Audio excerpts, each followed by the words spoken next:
इस अध्याय में हम किष्किंधा कांड से आगे की कथा का श्रवण करेंगे। जामवंत ने हनुमान जी को सभी शक्तियों को ध्यान दिलाते हुए कहा कि हे हनुमान, आप तो महाज्ञानी, वानरों के स्वामी और पवन पुत्र हो।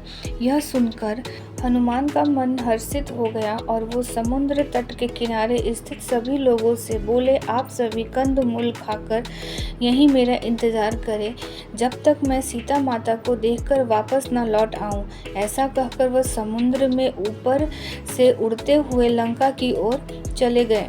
रास्ते में जाते समय सबसे पहले मेनका पर्वत आया। उन्होंने हनुमान जी से कुछ देर आराम करने के लिए कहा, परंतु हनुमान जी ने उत्तर दिया, जब तक मैं श्री राम जी का कार्य पूरा न कर लूं, मेरे जीवन में विश्राम की कोई जगह नहीं है। और वो उड़ते हुए आगे चले गए। देवताओं ने हनुमान की परीक्षा लेने के लिए सांपों की माता सुरसा को भेजा। सुरसा ने हनुमान जी को खाने की कोशिश की, पर हनुमान जी को खा न सकी। हनुमान जी मुख में जाकर दोबारा निकल आए और आगे चले गए। समुद्र में एक छाया को पकड़कर खा लेने वाली राक्षसी रहती थी। उसने हनुमान को पकड़ लिया, परंतु हनुमान जी ने उसे भी मार दिया। समुद्र तट पर पहुंचने के बाद हनुमान एक पर्वत के ऊपर चढ़ गए और वहां से उन्होंने लंका की ओर देखा। लंका का राज्य उन्हें दिखाई दिया, जिसके सामने एक बड़ा द्वार था और पूरा लंका सोने से बना हुआ था।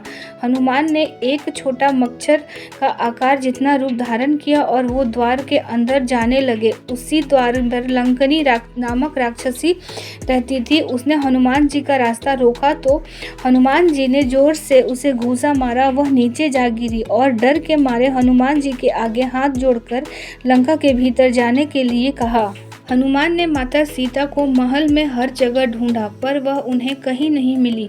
थोड़ी देर बाद ढूंढने के बाद उन्होंने एक ऐसा महल दिखाई दिया जिसमें एक छोटा सा मंदिर था, एक तुलसी का पौधा भी। हनुमान जी को यह देखकर अचंभे में पड़ गए और उन्होंने यह जानने की इच्छा हुई कि आखिर ऐसा कौन है जो इस असुरों के बीच में श्री राम का भक्त है। यह जानने के लिए हनुमान ने एक ब्राह्मण का रूप धारण किया और उन्हें पुकारा।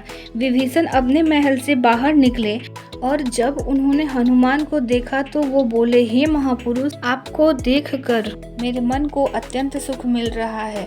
क्या आप स्वयं श्री राम हैं? हनुमान ने पूछा, आप कौन हैं? विभीषण ने उत्तर दिया, मैं रावण का भाई विभीषण हूँ। यह सुनकर हनुमान जी अपने असली रूप में आ गए और श्री राम जी के विषय में सभी बातें उन्हें बताया। विभीषण ने निवेदन किया, हे पवन पुत्र, मुझे एक बार श्री राम से मिलवा दो। हनुमान ने उत्तर दिया, मैं श्री राम से जरूर मिलवा दूंगा, परंतु पहले मुझे यह बताएं कि मैं जानकी माता से कैसे मिल सकता हूँ। विभीषण ने हनुमान को बताया कि रावण ने सीता माता को अशोक वाटिका में कैद करके रखा है। यह जानने के बाद हनुमान जी ने एक छोटा सा रूप धारण किया और वह अशोक वाटिका पहुँचे। वहां पहुंचने के बाद उन्होंने देखा कि रावण अपने दासियों के साथ उसी समय अशोक वाटिका में पहुंचा हुआ था और माता सीता को अपनी ओर देखने के लिए साम दाम दंड भेद का उपयोग किया, पर तब भी माता सीता ने एक बार भी उसकी ओर नहीं देखा। रावण ने सभी राक्षसियों को सीता को डराने के लिए कहा, पर त्रिजटा नामक एक राक्षसी ने माता सीता की बहुत ही मदद की और देखभाल की और अन्य राक्षसियों को भी डराया, जिससे अन्य सभी राक्षसी भी सीता माता की देखभाल करने लगे। कुछ देर बाद हनुमान ने सीता जी के सामने श्री राम की अंगूठी डाल दी।